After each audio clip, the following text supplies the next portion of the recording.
बिस्मिल्लाहिर्रहमानिर्रहीम। अस्सलाम वालेकुम। आज से मैं आपको क्लास 9 की केमिस्ट्री स्टार्ट करवाऊंगी। आज हम करेंगे इसका chapter number 1 fundamental of chemistry. इस चैप्टर के अंदर सेक्शन ए, बी, सी और डी हैं। मैं आपको तमाम सेक्शन कराऊंगी। स्टार्ट मैं कर रही हूँ सेक्शन बी शॉर्ट क्वेश्चन से, और बोर्ड में किस तरह से क्वेश्चन आते हैं वो भी मैं आपको गाइड करूंगी। इसलिए आपने वीडियो को स्किप नहीं करना, ध्यान से देखना है, क्योंकि जब मैं आपको क्वेश्चन करा रही होंगी ना, उसके दौरान में जैसे ही कोई इंपॉर्टेंट क्वेश्चन आएगा मैं आपको साथ साथ उसको मार्क करा दूंगी और ये भी बता दूंगी कि उस क्वेश्चन को या उस टॉपिक को एग्जाम में कैसे पूछते हैं और आपने बोर्ड एग्जाम में किस तरह से उस क्वेश्चन का आंसर देना है। ठीक है, तो इसलिए आपने वीडियो को बहुत ध्यान से देखना है और स्किप नहीं करना। सेक्शन ए एमसीक्यूज का सेक्शन है और सेक्शन बी है शॉर्ट क्वेश्चन का। तो आज हम करेंगे section B short questions. Question number 1 है differentiate between the physical and analytical chemistry. आपको फिजिकल और एनालिटिकल केमिस्ट्री में डिफरेंस बताना है। फिजिकल और एनालिटिकल केमिस्ट्री जो है ना, केमिस्ट्री की ब्रांचेज हैं। आपकी बुक में पेज नंबर 6 पे मैं आपको देखिए बुक से ही पढ़ाऊंगी, और आप जब मुझसे पढ़ रहे हो तो आप बुक को सामने खोल के ज़रूर बैठिएगा, क्योंकि जो वर्ड्स हैं वो क्लियर दिखाई नहीं देते। पेज नंबर 6 पे इसका आंसर है। सबसे पहला जो आपके पास टॉपिक है वो है फिजिकल केमिस्ट्री का 1.2.1, ये है इसका पहला। और दूसरा है पेज नंबर 7 पे 1.2.8 एनालिटिकल केमिस्ट्री। तो सबसे पहले मैं आपको बताती हूँ इन दोनों में फ़र्क क्या है। Physical chemistry is the branch of chemistry which deal with relationship between composition and physical properties of matter with the changes in them. Physical chemistry जो है केमिस्ट्री की वो ब्रांच है जिसमें हम मुख्तलिफ मैटर की जो फिज़िकल प्रॉपर्टीज़ हैं, उन जो मैटर के चेंज होने के साथ उनकी जो फिजिकल प्रॉपर्टीज़ चेंज हो रही होती हैं और उनकी जो कॉम्पोजिशन में चेंज आ रहा होता है, उसको हम स्टडी करते हैं। देखिए, मैटर की मुख्तलिफ टाइप्स होती हैं ना, सॉलिड है, लिक्विड है और गैसेस हैं। तो हमने ये देखा है कि सॉलिड, गैस और लिक्विड, इन तीनों की फिजिकल प्रॉपर्टीज़ डिफरेंट होती हैं और इनकी कॉम्पोजिशंस भी डिफरेंट होती हैं। तो फिज़िक्स की वो ब्रांच जिसमें हम मैटर की मुख्तलिफ टाइप्स की कॉम्पोजिशन भी पढ़ते हैं और उनकी फ़िज़िकल प्रॉपर्टीज़ भी स्टडी करते हैं, वो होती है physical chemistry. It deals with the laws and principles governing the combination of atom and molecule in chemical reaction.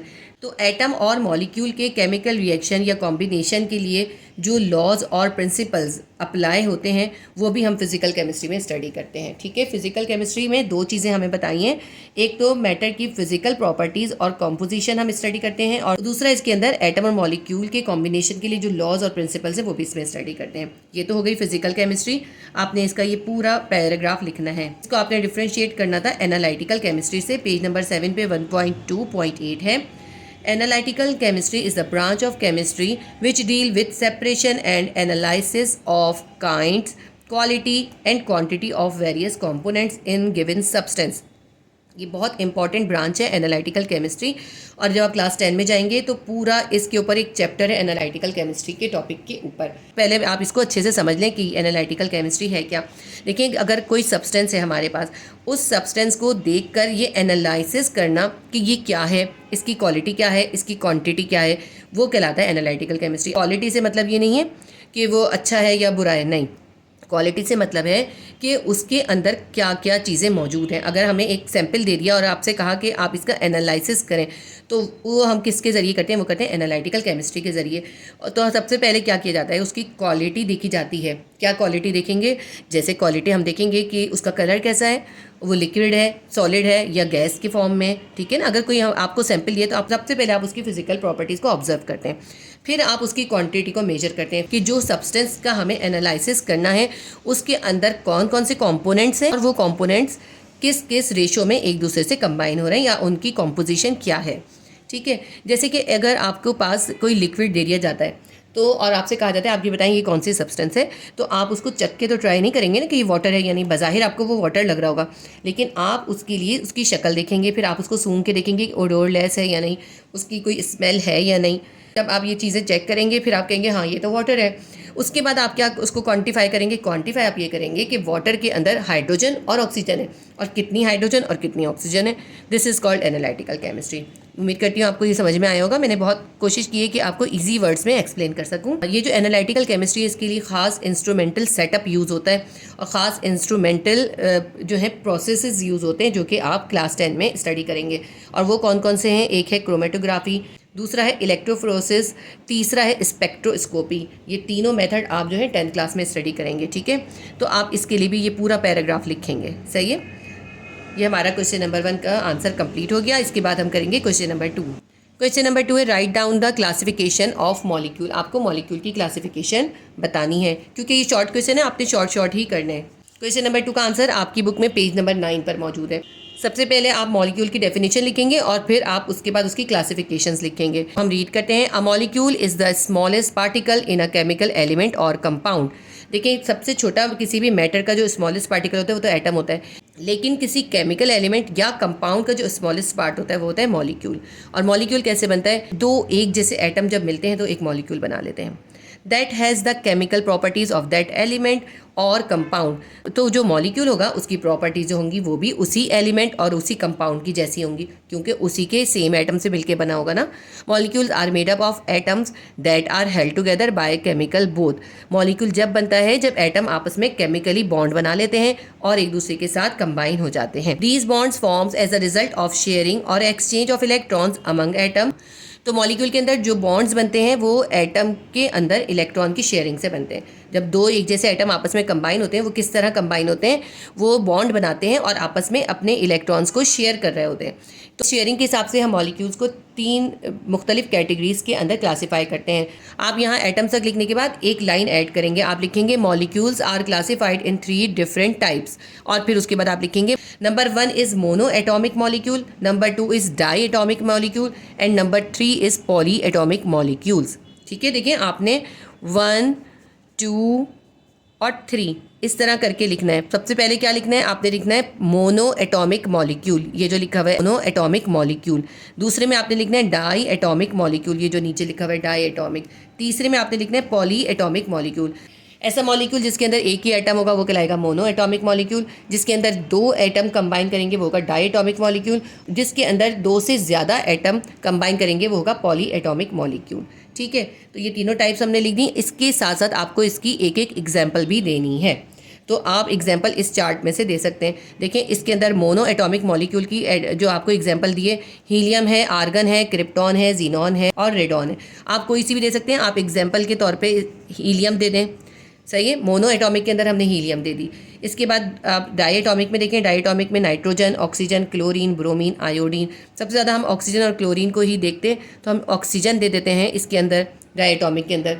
पहले आप नाम लिखिएगा फिर एग्जाम्पल दीजिएगा, ठीक है। थोड़ा सा आपको क्वेश्चन को अरेंज करना पड़ेगा, मैं इसीलिए आपको समझा रही हूँ। नंबर 3 है पॉली एटॉमिक मॉलिक्यूल, क्योंकि इसके अंदर जो है 2 से ज़्यादा एटम कंबाइन करते हैं। अब इसके अंदर आपको एग्जाम्पल दी है ओजोन की O3, P4 यानी फास्फोरस और सल्फर की S8। आप इसमें से कोई भी एग्जाम्पल दे सकते हैं। हम यहाँ पे दे देते हैं P4 की, ठीक है, क्योंकि आप यहाँ पे O2 दे रहे हैं इसलिए हमने P4 दे दिए। सही है, ये आपके ऊपर है। आप इस चार्ट में से आप कोई भी 2 एग्जाम्पल दोनों की दे सकते हैं। एक एग्जाम्पल भी काफ़ी है। तो हमारा क्वेश्चन नंबर 2 यहाँ पे कंप्लीट हो गया। Question number 3, identify the differences among the following. हमें ये 3 टॉपिक्स दिए हैं, इनके अंदर हमें डिफरेंसेस लिखने हैं। आप ये बात याद रखिएगा, जब भी डिफरेंसेस कहते हैं ना तो आपने उसका कॉलम बना के लिखना होता है। एटम और आइन में, ये आपके पास बुक के अंदर मौजूद है। मॉलिक्यूल एंड मॉलिक्यूलर आइन में, ये भी बुक के अंदर है। और कंपाउंड एंड मिक्सचर में, ये तीनों डिफरेंसेस आपके पास मौजूद हैं। मैं आपको मार्क करवाती हूँ कि आपने कहाँ से करने हैं। सबसे पहला हम देख लेते हैं एटम एंड आइन। एटम और आइन का डिफरेंस है आपकी बुक में पेज नंबर 19 के ऊपर। ये देख लीजिए, ये टेबल बना हुआ है। आपने टेबल बनाकर ही करना है। डिफरेंस हमेशा इसी तरह लिखना होता है। नंबर 1 पॉइंट क्या लिखेंगे? Atom is the smallest particle of an element. किसी भी एलिमेंट का जो स्मॉलेस्ट पार्टिकल है वो एटम होता है। और आइन में क्या लिखेंगे? आइन is the smallest unit of ionic compound. कोई भी आयनिक कंपाउंड का स्मॉलेस्ट जो यूनिट होता है वो आइन कहलाता है। अब आपको ये नहीं समझ में आया होगा कि आइन क्या चीज़ होती है। मैं आपको समझाती हूँ एटम क्या होता है। देखिए, अगर हमारे पास एक एटम है तो एक एटम के अंदर यहाँ पे न्यूक्लियस होता है और उसके इर्द गिर्द जो होते हैं इलेक्ट्रॉन जो होते हैं वो मूव कर रहे होते हैं, ठीक है। अब मैं ये बना रही हूँ, ऑक्सीजन का बना लें, कोई सा भी बना लेते हैं, चले हम।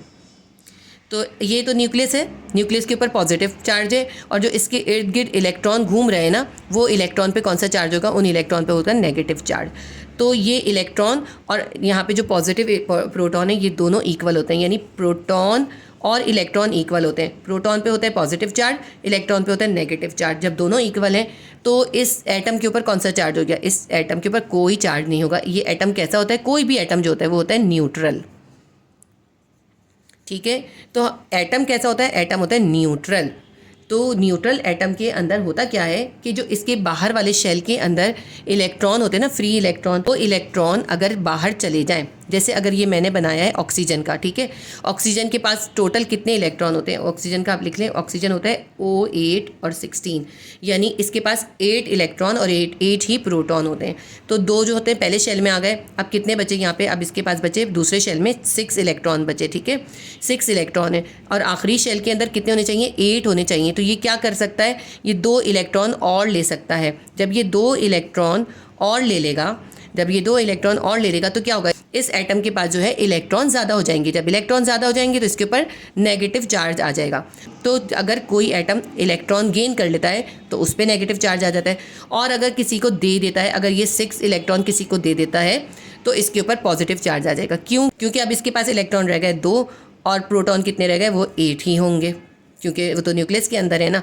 तो इसके ऊपर अब कैसे चार्ज आ जाएगा, क्योंकि इलेक्ट्रॉन कम हो गए तो अब इस एटम के ऊपर पॉजिटिव चार्ज आ जाएगा। ठीक है, आपको समझ में आया। जब कोई एटम इलेक्ट्रॉन ले लेगा उस पर नेगेटिव चार्ज आ जाएगा, तो क्या उसको हम कहते हैं आयन बन जाना। जैसे अब हम इसको कैसे लिखेंगे, O-2, क्योंकि इसने 2 इलेक्ट्रॉन ले लिए हैं, ठीक है, O-2, इसको कहते हैं आयन।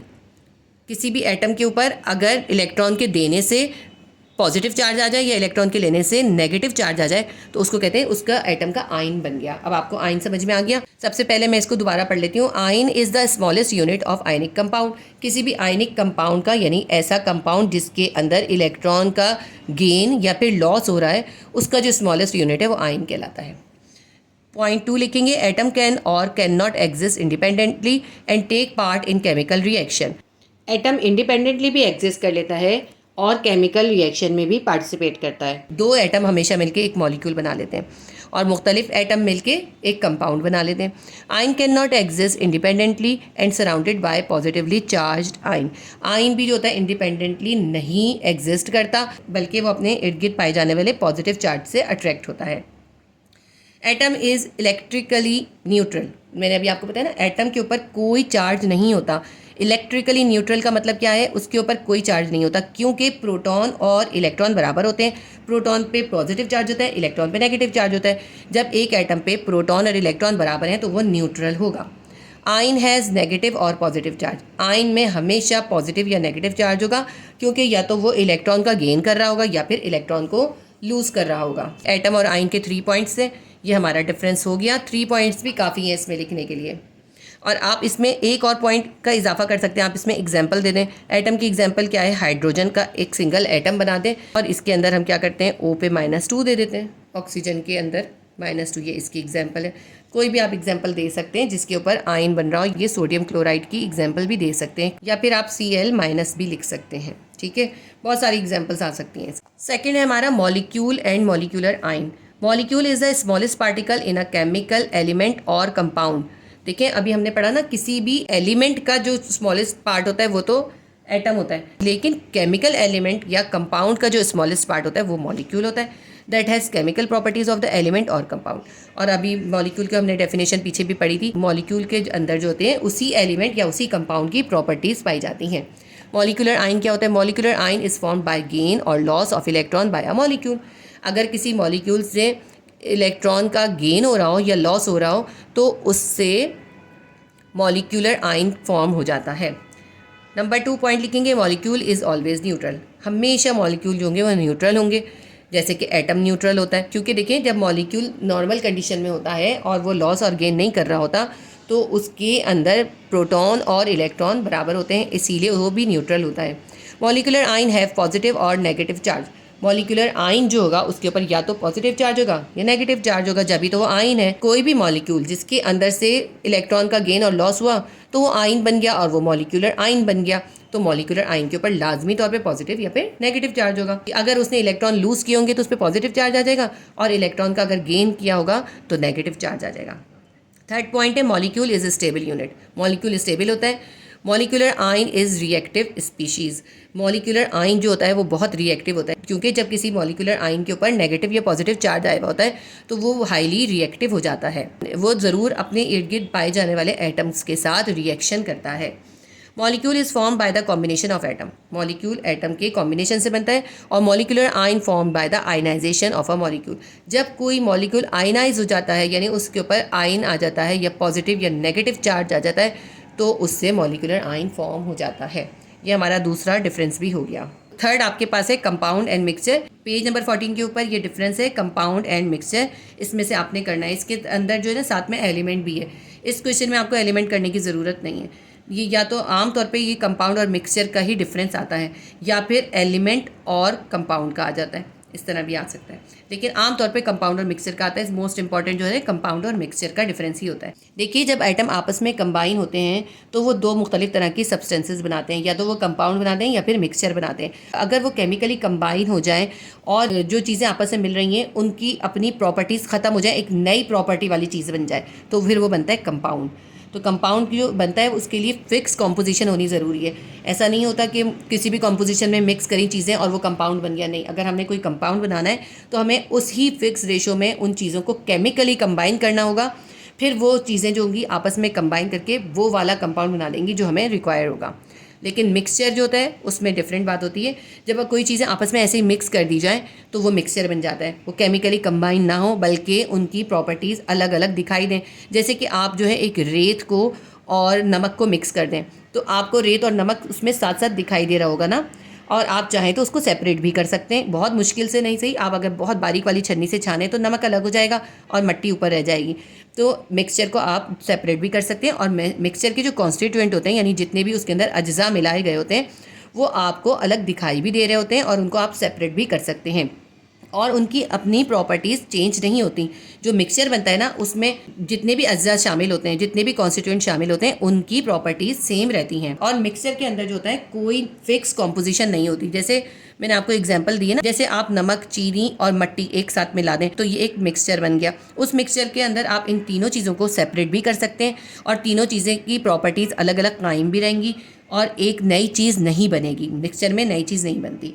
ये जो मैंने सब बोला है यही सब इसमें पॉइंट की शक्ल में लिखा हुआ है। आप इसको 1 2 3 करके लिखेंगे और कॉलम बनाकर ही लिखेंगे, ठीक है। और ये बहुत इंपॉर्टेंट क्वेश्चन है, ये आपने इसको मार्क कर लेना है, ये इंपॉर्टेंट क्वेश्चन है। सबसे पहला पॉइंट हम लिखेंगे कंपाउंड का। Compound is formed by a chemical combination of atoms of element.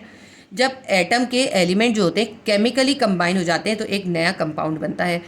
Number 2 लिखेंगे constituent of compound lose their identity. जो कंपाउंड के अंदर जो कॉन्स्टिट्यूएंट होते हैं, जितने अज्जा होते हैं, वो अपनी आइडेंटिटी खो देते हैं and form a new substance, और एक नई सब्सटेंस बन जाती है विद न्यू प्रॉपर्टीज़, और उस नई सब्सटेंस की प्रॉपर्टीज़ भी नई होती हैं।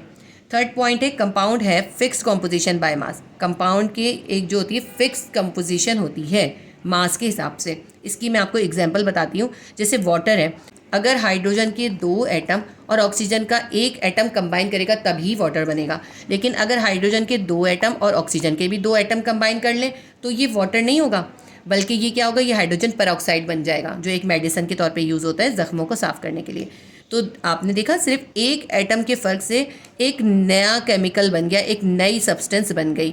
तो इसलिए जब भी कोई चीज़ केमिकल रिएक्शन से बने और वो अपनी पुरानी खुसूसियात को खो के नई प्रॉपर्टीज़ को अपना ले, नई प्रॉपर्टीज़ उसके अंदर आ जाए, तो वो होता है कंपाउंड। देखें सिर्फ एक एटम के फ़र्क से इसकी प्रॉपर्टीज़ और वाटर की प्रॉपर्टीज़ बिल्कुल डिफरेंट हो जाती हैं। ये एंटीसेप्टिक के तौर पे यूज़ होता है और वाटर तो ड्रिंकिंग और हर चीज़ के लिए यूज़ होता है। तो थर्ड पॉइंट यही है ना, कंपाउंड है fix composition by mass. Compounds के अंदर जो होता है बाय मास फिक्स कॉम्पोजिशन होती है। फोर्थ पॉइंट है components can not be separated by physical means, और इन कंपोनेंट्स को आप ईजी तरीके से फिजिकल तरीके से सेपरेट नहीं कर सकते। इसमें आप एग्जाम्पल दे दीजिए। एग्जाम्पल आप लाजमी दिया करें पॉइंट्स के बाद। एग्जाम्पल आप दे दें H2O, ठीक है। इसके आगे आप लिख लीजिए वाटर या H2O2 हाइड्रोजन पर ऑक्साइड। ये हमने इसकी दोनों की एग्जाम्पल, 2 एग्जाम्पल्स इसके अंदर दे दी। अब मैं मिक्सचर रीड करके बताती हूँ आपको। फर्स्ट पॉइंट मिक्सचर में लिखेंगे mixture form by the simple mixing of the substance. Substances को सिंपली मिक्स कर देने से जो चीज़ बनती है वो कहलाता है mixture. Constituent of mixture retain their properties in the mixture. कोई जो आपने मिक्सचर बनाया है उसके अंदर जितने भी कॉन्स्टिट्यूएंट हैं वो अपनी प्रॉपर्टीज़ को रिटेन करते हैं, अपनी प्रॉपर्टीज़ को नहीं खोते और कोई नई चीज़ नहीं बनती। Mixtures have no fix composition by mass. Mixture के अंदर कोई ख़ास कॉम्पोजिशन होनी ज़रूरी नहीं है। फोर्थ पॉइंट है the components can be separated by physical means, और इन कॉम्पोनेंट्स को मिक्सचर में से फिजिकल तरीके से आप सेपरेट कर सकते हैं। इसमें एग्जांपल दे दीजिए, mixture of sand and salt, mixture of salt and sand. ठीक है, ये इसकी एग्जांपल दे दी, और भी एग्जांपल्स आप अपनी तरफ से देख सकते हैं। और ये क्वेश्चन जो है आपका बोर्ड एग्जाम के लिए भी बहुत इंपॉर्टेंट है। क्वेश्चन 3 हमारा कंप्लीट हो गया। क्वेश्चन 3 बहुत इंपॉर्टेंट क्वेश्चन है। इसके अंदर ये जो तीनों हैं डिफरेंसेस, तीनों इंपॉर्टेंट है। ये तीनों नहीं आएंगे, इनमें से कोई एक आएगा, लेकिन आपने तीनों ही डिफरेंसेस बहुत अच्छे से करने हैं।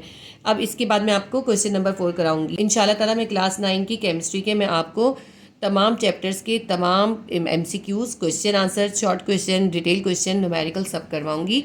और ऐसे टॉपिक जो कि एग्जाम में आ सकते हैं और वो क्वेश्चन में मौजूद नहीं है, वो भी मैं आपको ज़रूर करवाऊंगी। मैं आपको सिर्फ क्वेश्चन आंसर मार्क नहीं कराऊंगी, बल्कि उसको समझाऊंगी भी, एक्सप्लेन भी करूंगी। और अगर कोई भी चीज़ आपके लिए प्रॉब्लम कर रही हो, आपको समझ ना आ रही हो, तो आप मुझसे कमेंट के अंदर पूछ सकते हैं। चैनल के ऊपर क्लास 10 और क्लास 9 दोनों की बहुत सारी वीडियोस मौजूद हैं। क्लास 10 के फिजिक्स, मैथ्स और केमिस्ट्री की 3 अलग अलग प्लेलिस्ट है, और क्लास 9 की भी प्लेलिस्ट अलग से है। फिजिक्स की प्लेलिस्ट है क्लास 9 की, और एक क्लास 9 की मैथ की प्लेलिस्ट है।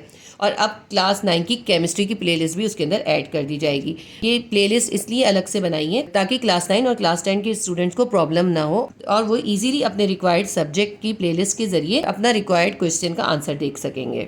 तो स्टूडेंट्स, आपको जो भी टॉपिक देखना हो या जिस भी क्वेश्चन का आंसर चाहिए हो, तो आप प्लेलिस्ट के अंदर अपने सब्जेक्ट और अपनी क्लास के अकॉर्डिंग प्लेलिस्ट को विजिट कर लीजिएगा।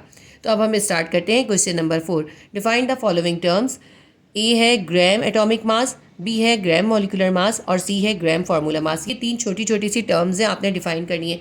जब भी डिफाइन आता है ना, तो हमें इसको शॉर्टली ही लिखना होता है। और ये जो क्वेश्चन है इस तरह से, जिसमें 3 मुख्तलिफ टर्म्स डिफाइन करनी होती हैं, तो ये एक साथ क्वेश्चन आ जाता है शॉर्ट क्वेश्चन में। उसमें 3 आपको टर्म्स बतानी होती हैं, डिफाइन करनी होती हैं, लेकिन तीनों एक ही चैप्टर की नहीं होती। अब इसके अंदर तीनों एक ही चैप्टर की है ना, उसमें आपके पास 3 अलग अलग चैप्टर की टर्म्स होंगी, लेकिन क्वेश्चन एक ही होगा, और उसमें 3 टर्म्स आपको डिफाइन करनी होंगी। इसलिए हमें ये टर्म्स जो होती हैं शॉर्टली करनी होती हैं, ज़्यादा लॉन्ग नहीं लिखते इसको। पहली टर्म है ग्राम एटॉमिक मास, और ये आपकी बुक में पेज नंबर 23 पे है मौजूद।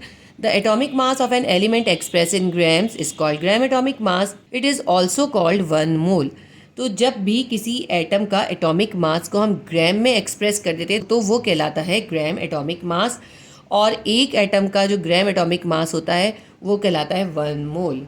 इसकी एग्जांपल में आप देख लीजिए कि अगर आपके पास 1 ग्राम एटम ऑफ ऑक्सीजन है, यानी आपके पास ऑक्सीजन का 1 एटम है, तो उसके अंदर कितने ग्राम्स होंगे? 16 ग्राम्स होंगे। कैसे? देखिए, ऑक्सीजन का एटॉमिक नंबर होता है 8 और इसका एटॉमिक मास होता है 16। एक ऑक्सीजन के एटम का एटॉमिक मास कितना है? 16, या फिर 1 मोल ऑफ ऑक्सीजन एटम। अगर हम इस एटॉमिक मास को, ये जो इसका एटॉमिक मास 16 है, इसको अगर हम ग्राम में एक्सप्रेस कर देंगे, तो हम इसको कहेंगे 1 ग्राम एटम ऑफ ऑक्सीजन, या फिर 16 ग्राम, या 1 मोल ऑफ ऑक्सीजन एटम। ये कहलाएगा 1 मोल ऑफ ऑक्सीजन एटम। इसी तरह आप कार्बन की एग्जांपल ले लें, तो कार्बन का होता है C612। तो इसके जो है 6 जो है एटॉमिक नंबर है, और 12 इसका एटॉमिक मास है। अब अगर हम इस कार्बन के एटॉमिक मास को ग्राम में एक्सप्रेस कर दें, 12 ग्राम कह दें, तो ये क्या हो जाएगा? ये हो जाएगा 1 मोल ऑफ कार्बन एटम। तो आप कोई भी बस एक एग्जाम्पल दे दें इसके अंदर, तो ये आपका यहाँ से यहाँ तक पूरा एक डेफिनेशन आ गई। दूसरी डेफिनेशन उन्होंने पूछी थी ग्राम मॉलिक्यूलर मास। इसको हम पढ़ लेते हैं। The molecular mass of an element और a compound express in grams is called gram molecular mass. किसी एलिमेंट या कंपाउंड के मॉलिक्यूल्स का मॉलिक्यूलर मास अगर हम ग्राम में एक्सप्रेस कर देंगे, तो वो कहलाएगा ग्राम molecular mass. It is also called 1 मोल। इसको भी 1 मोल कहते हैं। जब हम किसी एटम के एटॉमिक मास को ग्राम में एक्सप्रेस करते हैं, तो वो 1 ग्राम एटॉमिक मास कहलाता है, लेकिन वो 1 मोल भी कहलाता है। इसी तरह जब हम किसी मॉलिक्यूल का मास ग्राम में एक्सप्रेस कर देते हैं, तो वो ग्राम मॉलिक्यूलर मास कहलाता है, लेकिन वो भी 1 मोल ही कहलाता है। ठीक है, तो इसकी एग्जाम्पल हम देते हैं, ऑक्सीजन की ही देते हैं।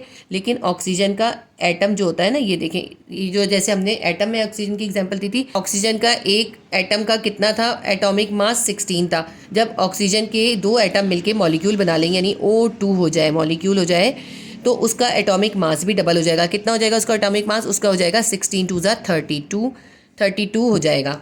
अब इस मॉलिक्यूल के एटॉमिक मास को जब हम ग्राम के अंदर एक्सप्रेस कर दें तो ये बन जाएगा gram molecular mass of a molecule of oxygen, या gram molecular mass of oxygen. कितना है gram molecular mass of oxygen is equals to 32 grams, या फिर 1 मोल ऑफ ऑक्सीजन मॉलिक्यूल। इसी तरह आप मुख्तलिफ एग्जाम्पल दे सकते हैं। एक इसके अंदर एग्जाम्पल है वाटर की। वाटर का मॉलिक्यूलर मास कितना होता है 18 होता है, इसको ग्राम में एक्सप्रेस कर दिया तो ये 18 ग्राम हो गया, यानी ये कितना हो गया, ये क्या हो गया, ये हो गया 1 ग्राम मॉलिक्यूलर मास ऑफ वाटर, और इसको हम क्या कह सकते हैं 1 मोल ऑफ वाटर। तो आप इसके अंदर ये जो है ना वाटर की एग्जाम्पल दे लें, ये ज़्यादा अच्छी एग्जाम्पल है, और चाहे तो आप ये ऑक्सीजन की ही एग्जाम्पल भी दे सकते हैं, जो भी आपकी मर्जी हो, कोई एक एग्जाम्पल आप इसके अंदर दे सकते हैं।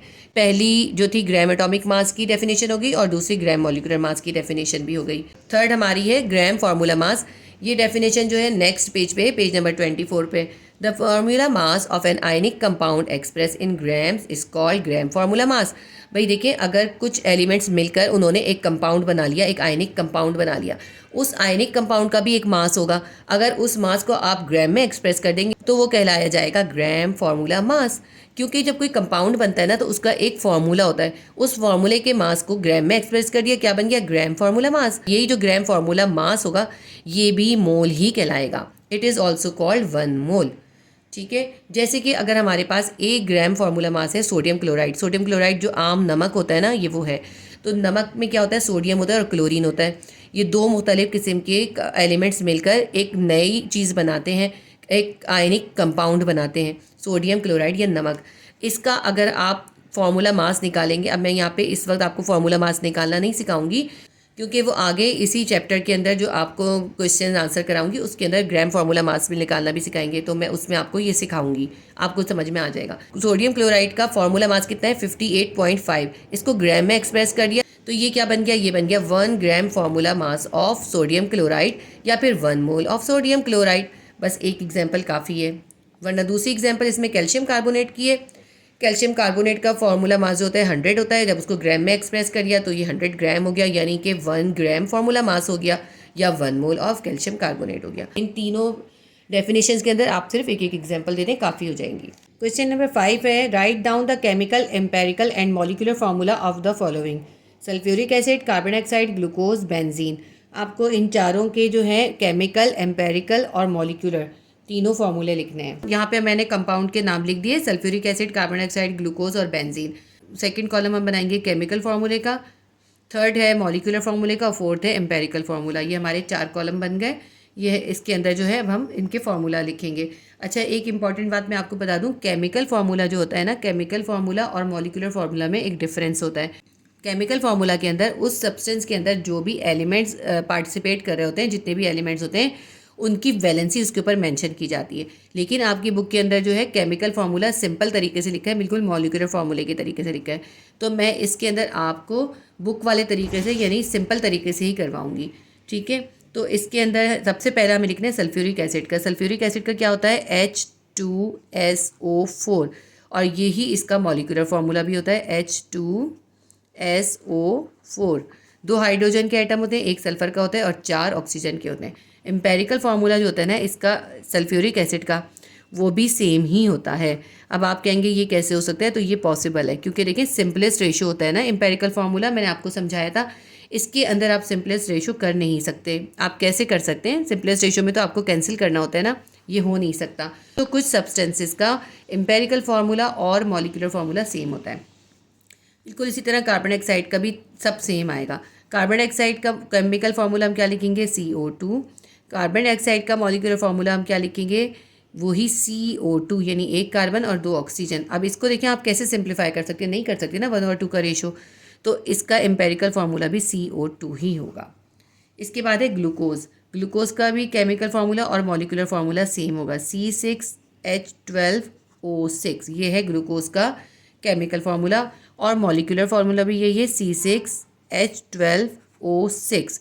लेकिन इसका एम्पेरिकल फार्मूला डिफरेंट है। वो किस तरह से डिफरेंट है, ये मैंने आपको अभी जब मैंने एम्पेरिकल फार्मूला सिखाया था ना उसमें बताया था। 6 1 6, 6 2 12, 6 1 6। ये सिंप्लीफाई हो गया, क्या बन गया, C1H2O1। तो एम्पेरिकल फार्मूला क्या होगा, C1H2 O1।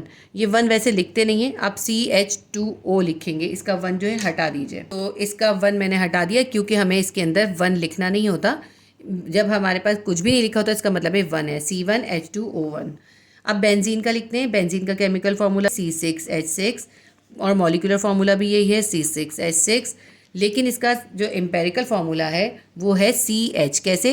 6 1 6, 6 1 6, ये सिंप्लीफाई हो सकता है, तो इसको हम लिख देते हैं CH। अब आप देखें जिस तरह से ये दोनों फार्मूला सिंप्लीफाई हुए हैं, ये दोनों फार्मूला सिंप्लीफाई नहीं हो सकते, इसको आप नहीं सिंपलेस्ट रेशो में ला सकते, ये इसका सिंपलेस्ट ही है।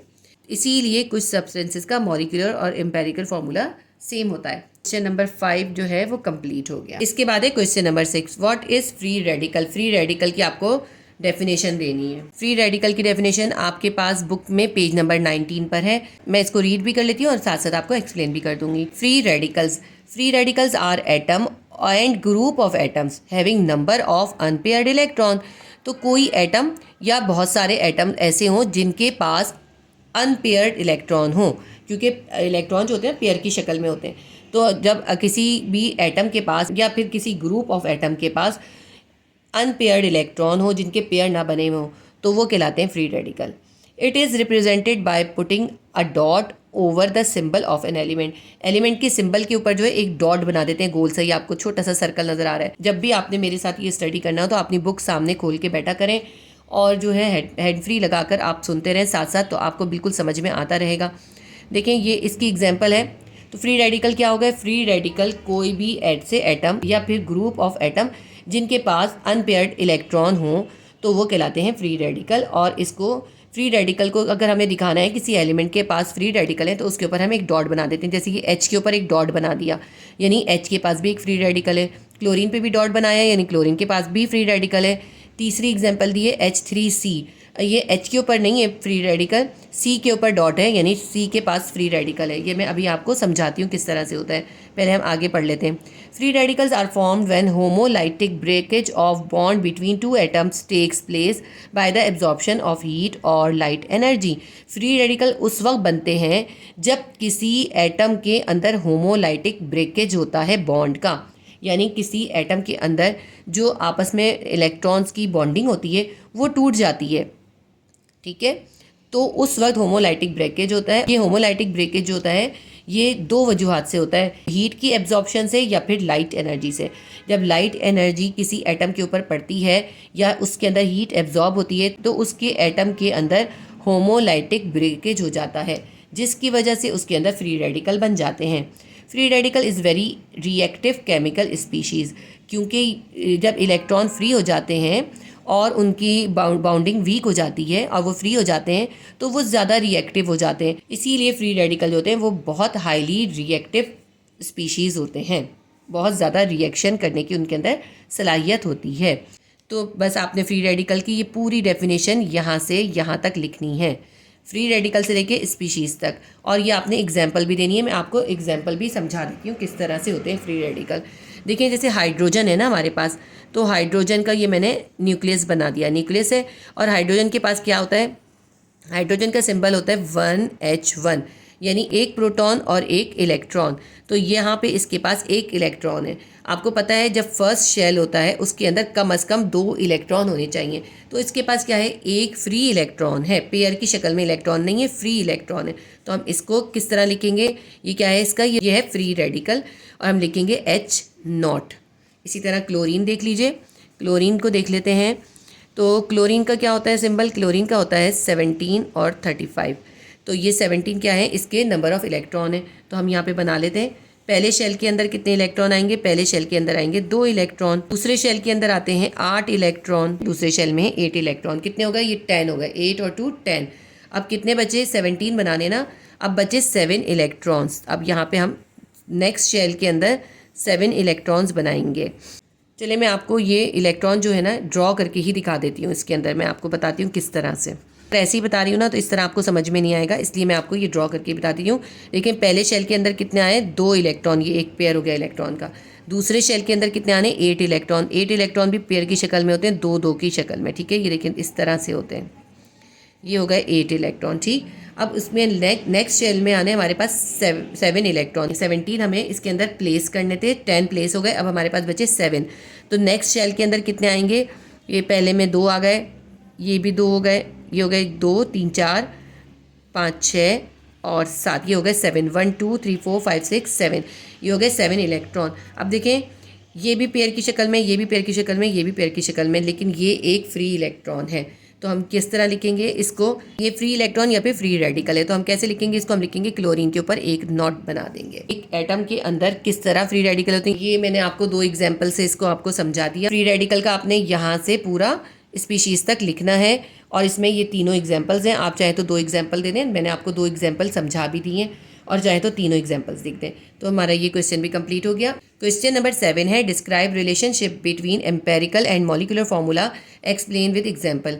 आपको एम्पेरिकल और मॉलिक्यूलर फार्मूला के दरमियान रिलेशनशिप बताना है, या यूँ समझ लें कि आपने एम्पेरिकल फार्मूला भी डिफाइन करना है और मॉलिक्यूलर फार्मूला भी डिफाइन करना है, और एग्जाम्पल्स भी देनी है। तो क्वेश्चन नंबर 7 का आंसर आपकी बुक में पेज नंबर 16 पर है। एम्पेरिकल फार्मूला लिखा हुआ है और नीचे मॉलिक्यूलर फार्मूला लिखा हुआ है। सबसे पहले मैं आपको दोनों चीज़ें समझा दूं और फिर उसके बाद मैं आपको मार्क करवा दूंगी। एम्पेरिकल फार्मूला जो होता है ना, उसके अंदर मॉलिक्यूल की सिंपलेस्ट फॉर्म लिखी होती है, यानी कोई अगर हमारे पास कंपाउंड है उसके अंदर कौन कौन से एलिमेंट्स कंबाइन हुए हैं, सिर्फ उनके सिंपल रेशियो लिखा होता है। जैसे अगर हमारे पास है C6H6, C6H6 जो है ये बेंजीन का मॉलिक्यूलर फार्मूला है। जब हम इसको इस तरह एक्सप्रेस करते हैं तो ये होता है मॉलिक्यूलर फार्मूला, क्योंकि हमने एग्जैक्ट नंबर बता दिए। मॉलिक्यूलर फार्मूला के अंदर एग्जैक्ट नंबर ऑफ एटम पता होते हैं। हमने बता दिया बेंजीन के अंदर 6 कार्बन के एटम होंगे और 6 ही हाइड्रोजन के एटम होंगे, तो ये क्या हो गया, इसका मॉलिक्यूलर फार्मूला हो गया। लेकिन इसका एम्पेरिकल फार्मूला क्या होगा, उसमें सिर्फ ये पता चलेगा कि इसमें कार्बन और हाइड्रोजन कितने रेशो में है, ये नहीं पता चलेगा कितने कितने एटम है। एग्जैक्ट नंबर ऑफ एटम पता नहीं चलता। C6H6 है ना, तो 6 से 6 जो है कैंसिल हो गया, क्योंकि आ गया CH जो है वो बेंजीन का एम्पेरिकल फार्मूला होगा, ठीक है, जिसके अंदर हमें एक्चुअल नंबर ऑफ एटम नहीं पता चल रहा है, सिर्फ ये पता चल रहा है कि बेंजीन के अंदर कार्बन और हाइड्रोजन है और इक्वल रेशो में है, क्योंकि 1-1 आया है ना, इक्वल रेशो में। एक और एग्जांपल मैं आपको बताती हूँ, जैसे C6H12O6, ये क्या है हमारे पास, ये है ग्लूकोज। C6H12O6 जो है ग्लूकोज का मॉलिक्यूलर फार्मूला है, क्योंकि इसके अंदर हमें ये भी पता चल गया कि ग्लूकोज के अंदर 6 कार्बन के एटम है, 12 हाइड्रोजन के एटम है और 6 ही ऑक्सीजन के एटम है। इसमें जो है हमें कार्बन, हाइड्रोजन और ऑक्सीजन, इनके एक्चुअल नंबर ऑफ मॉलिक्यूल इसके अंदर हमें पता चल गए। तो ये क्या है, ये है मॉलिक्यूलर फार्मूला। लेकिन इसकी अगर हम सिंपलेस्ट फॉर्म लिखें, इस मॉलिक्यूलर फार्मूले की सिंपलेस्ट फॉर्म जो होती है वो होती है एम्पेरिकल फार्मूला। इसकी हम सिंपलेस्ट फॉर्म कैसे लिखेंगे ये मैं आपको बना के दिखाती हूँ। C6H12O6 है, इसको सिंपलेस्ट फॉर्म में कैसे करेंगे, 6 1 6, 6 2 12, 6 1 6, यानी कार्बन जो है वो 1 होगा, हाइड्रोजन 2 होंगे और ऑक्सीजन 1 होगा। ये हो गया ग्लूकोज का एम्पेरिकल फार्मूला CH2O, यानी इसमें कार्बन और ऑक्सीजन इक्वल रेशियो में होंगे और हाइड्रोजन का रेशियो जो है वो डबल होगा। तो एम्पेरिकल फार्मूला में हमें ये तो मालूम हो जाता है कि कौन कौन से एलिमेंट आपस में कंबाइन हो रहे हैं और किस रेशियो में कंबाइन हो रहे हैं, लेकिन उनके एक्चुअल नंबर ऑफ मॉलिक्यूल हमें नहीं पता होते। तो ये है फ़र्क एम्पेरिकल फार्मूला में और मॉलिक्यूलर फार्मूला में। अब मैं आपको बुक से रीड करके समझा देती हूँ और मार्क भी करा देती हूँ। जो जो मैंने आपको समझाया ना वही सब इसमें लिखा हुआ है। सबसे पहले एम्पेरिकल फार्मूला देख लेते हैं। The formula showing minimum relative numbers of each type of atom in a molecule called empirical formula. ऐसा फार्मूला जो हमें ये दिखाता है कि किसी मॉलिक्यूल के अंदर जो एटम्स हैं उनकी टाइप क्या है और उनका रिलेटिव नंबर क्या है आपस में, यानी किस रेशो में, वो कहलाता है एम्पेरिकल फार्मूला। तो यहाँ तक इसकी डेफिनेशन हो गई। इसके बाद जो है इसके इंपॉर्टेंट पॉइंट हम लिखेंगे। Empirical formula shows simplest ratio of each atom present in molecule. किसी मॉलिक्यूल के अंदर जितने एटम मौजूद हैं उनका सिंपलेस्ट रेशियो जो है वो एम्पेरिकल फार्मूला हमें बताता है। सेकेंड पॉइंट है empirical formula does not show the actual number of atom in the molecule. किसी मॉलिक्यूल के अंदर जो एटम है उनके actual number empirical formula show नहीं करता। थर्ड पॉइंट है empirical formula tells us the type of element present in it. Empirical formula हमें ये बताता है कि इस फार्मूला के अंदर कौन से टाइप के एलिमेंट प्रेजेंट है, यानी एलिमेंट बता देता है कौन कौन से हैं और ये बता देता है कि उनके दरमियान कितना सिंपलेस्ट रेशियो है। तो वो हो जाता है एम्पेरिकल फार्मूला। अब इसकी एग्जांपल इन्होंने बेंजीन की दी है। Benzene has molecular formula C6H6 which is the simplest ratio of hydrogen और कार्बन इज़ 1-1। जैसे मैंने आपको बताया ना, 6 से 6 कैंसिल हो गया, इनका रेशियो कितना है 1-1 का। So the empirical formula become CH यानी C1H1। 1 को हमें लिखने की ज़रूरत नहीं होती, इसलिए C1H1 को CH लिखा है। तो सेकेंड एग्जाम्पल दिए ग्लूकोज की। Glucose has molecular formula C6H12O6। It shows the ratio. अब इन्होंने देखें जैसे मैंने आपको करके बताया वही चीज़ करके बताइए कि जो ग्लूकोज का फार्मूला है वो कितना है, C6H12O6 है, यानी कि 6, 12 और 6 है। इसको सिंपलेस्ट फॉर्म में जब करा 6 1 ज़ा 6, 6 2 ज़ा 12, 6 1 ज़ा 6 हो गया। तो क्या रेशो आ गया, कार्बन आ गया 1, हाइड्रोजन आ गया 2 और ऑक्सीजन आ गया 1। तो इनका सिंपलेस्ट रेशो आ गया CH2O। ये जो CH2O है ये इसका एम्पेरिकल फार्मूला है। So the empirical formula of glucose is CH2O and have simple ratio 1:1 of atom in molecule of glucose। तो ग्लूकोज के एक मॉलिक्यूल के अंदर जो है 1, 2 और 1 का रेशो होता है और इसका एम्पेरिकल फार्मूला क्या होता है, CH2O। लेकिन जो सब मैंने आपको बताया था वही सब इसके अंदर लिखा हुआ है। तो ये इसका पूरा आप यहाँ से यहाँ तक लिखेंगे और आप जो है 2 एग्जाम्पल ना दें, एक एग्जाम्पल दे दें, चाहे आप बेंजीन की दे दें चाहे आप ग्लूकोज की दे दें। 2 एग्जाम्पल की इसमें ज़रूरत नहीं है, एक एग्जाम्पल इसके अंदर काफ़ी है। उसके बाद हम पढ़ेंगे molecular formula. The molecular formula is the formula which shows actual number of atom of each element present in a molecule. किसी मॉलिक्यूल के अंदर जितने भी एलिमेंट प्रेजेंट हैं उनका एक्चुअल नंबर जो है मॉलिक्यूलर फार्मूला शो करता है। अब इसके पॉइंट्स पढ़ लेते हैं। पॉइंट नंबर 1 है molecular formula is drive from empirical formula. Molecular formula जो है एम्पेरिकल फार्मूला से ही ड्राइव होता है। नंबर 2 है molecular formula mass calculated by adding atomic weight of its atom. यानी मॉलिक्यूलर फार्मूला मास हम कैसे मालूम करते हैं, उस फार्मूला के अंदर जितने भी एटम्स होते हैं उन तमाम के एटॉमिक वेट्स को ऐड करके हम मॉलिक्यूलर फार्मूला मास फाइंड करते हैं। थर्ड पॉइंट है molecular formula mass of a compound may be same on multiple of empirical formula. कहते हैं कि बाज़ सब्सटेंसेस का एम्पेरिकल फार्मूला और मॉलिक्यूलर फार्मूला बिल्कुल सेम होता है, उसमें कोई फ़र्क नहीं होता। थर्ड पॉइंट है molecular formula of a compound may be same और मल्टीपल ऑफ एम्पेरिकल फार्मूला। आज औक़ात एम्पेरिकल फार्मूला और मॉलिक्यूलर फार्मूला सेम भी हो सकता है किसी कंपाउंड का, और या फिर एम्पेरिकल फार्मूले के जो मल्टीपल्स होंगे वो भी उसका मॉलिक्यूलर फार्मूला हो सकता है। अच्छा, मॉलिक्यूलर फार्मूला में इन्होंने एग्जांपल हमें दी है बेंजीन की, जिसका मॉलिक्यूलर फार्मूला क्या है, वो है C6H6 which has 6 carbon and 6 hydrogen. उन्होंने कहा देखें बेंजीन का जो मॉलिक्यूलर फार्मूला है वो C6H6 है और इसके अंदर हमें इसके एक्चुअल नंबर पता चल रहा है कि कार्बन भी 6 है और हाइड्रोजन भी 6 है। इन्होंने हमें बेंजीन की एग्जाम्पल दी, आप चाहें तो इसके अंदर ग्लूकोज की एग्जाम्पल भी दे सकते हैं। आप लिख सकते हैं molecular formula of glucose is C6H12O6 which shows that carbon is 6, hydrogen is 12 and oxygen are 6। तो आप इसमें ग्लूकोज की एग्जांपल भी दे सकते हैं, वरना यहाँ तक ही एग्जांपल काफ़ी है। 6 हाइड्रोजन, यहाँ तक आप इसका आंसर लिखेंगे मॉलिक्यूलर फार्मूला का। ये हमारा क्वेश्चन नंबर 7 कंप्लीट हो गया, एम्पेरिकल फार्मूला और मॉलिक्यूलर फार्मूला।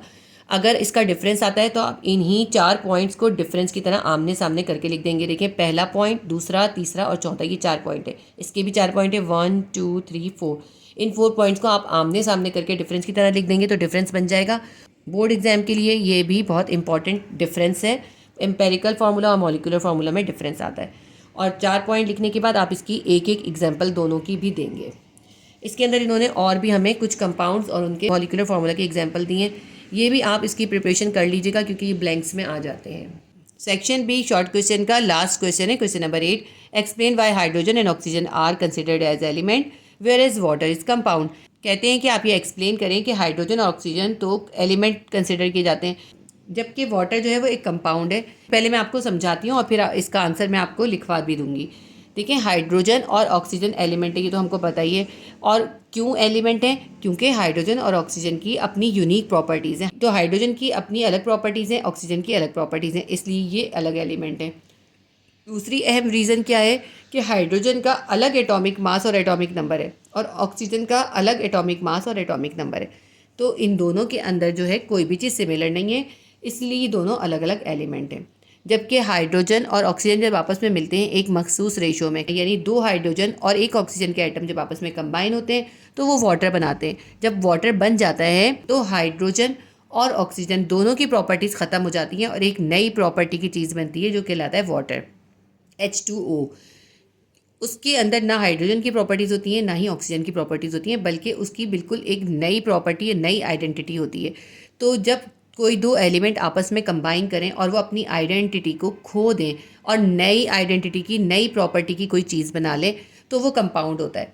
इसीलिए हम ये कहेंगे कि हाइड्रोजन और ऑक्सीजन तो एलिमेंट हैं क्योंकि उनकी अपनी अलग आइडेंटिटी है, लेकिन हाइड्रोजन और ऑक्सीजन कंबाइन करके जो वाटर बनाते हैं वो कंपाउंड है, क्योंकि उसके अंदर ना ही हाइड्रोजन की प्रॉपर्टीज़ होती हैं ना ही ऑक्सीजन की, बल्कि उसकी अपनी अलग प्रॉपर्टीज़ होती हैं। ठीक है, यही बात हमने इसके अंदर लिखी है। अब मैं आपको पढ़ के बताती हूँ। Hydrogen and oxygen are considered as element. Hydrogen और ऑक्सीजन जो है वो एलिमेंट कंसिडर किए जाते हैं because each of them has its unique properties, क्योंकि इन दोनों की ही यूनिक प्रॉपर्टीज़ हैं। And all the atoms of hydrogen have same atomic number. और हाइड्रोजन के अंदर जितने भी एटम होंगे उनका तमाम का सेम एटॉमिक नंबर होगा। Oxygen also have its own identity. इसी तरह से ऑक्सीजन की भी अपनी आइडेंटिटी होती है। And all atom in oxygen have same atomic number. और ऑक्सीजन के अंदर जितने भी एटम होंगे उनके तमाम एटॉमिक नंबर जो होंगे वो सेम होंगे। ठीक है, तो ये तो हमने इस एक पार्ट बता दिया। अब दूसरा पार्ट बताते हैं हम। At the other hand water यानी H2O इज़ अ कंपाउंड, जबकि वाटर जो है एक कंपाउंड है। It is formed when hydrogen and oxygen chemically combine in a fix ratio 2:1। ये जब बनता है जब हाइड्रोजन और ऑक्सीजन केमिकली कंबाइन करती हैं एक फिक्स रेशो में 2 और 1 के, 2 हाइड्रोजन और 1 ऑक्सीजन के एटम मिलते हैं तो वाटर बनता है। And hydrogen and oxygen loses there unique properties. जब हाइड्रोजन और ऑक्सीजन कंबाइन करते हैं तो अपनी यूनिक प्रॉपर्टीज़ को लूज कर देते हैं, उनकी प्रॉपर्टीज़ ख़त्म हो जाती हैं। And form a new substance H2O या वाटर, और एक नई सब्सटेंस बनती है वाटर विद डिफरेंट प्रॉपर्टीज़, जिसकी बिल्कुल डिफरेंट प्रॉपर्टीज़ होती हैं। दस water is a compound of hydrogen and oxygen. इसलिए वाटर जो है एक कंपाउंड है हाइड्रोजन और ऑक्सीजन का। That can not be separated by physical means, जिसको हम आसानी से फिजिकल तरीके से सेपरेट नहीं कर सकते, क्योंकि वाटर के अंदर हाइड्रोजन और ऑक्सीजन जब कंबाइन हो गई, केमिकली कंबाइन हो गई, तो उनको आप फिजिकल मेथड से सेपरेट नहीं कर सकते।